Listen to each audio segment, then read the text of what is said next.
پایه چهارمضرابی ترکیبی شماره 8. این پایه شامل دو راست چپ دو راست چپ هست.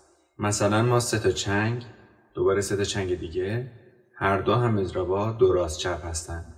راست راست چپ راست راست چپ راست راست چپ راست راست چپ راست راست چپ. یا مثلا سیم اول سیم بم.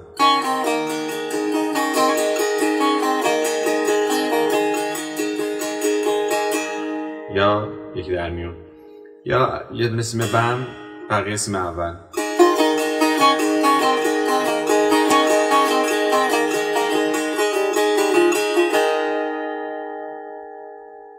حالت مختلفی از این ترکیب بندی رو میتونیم داشته باشیم.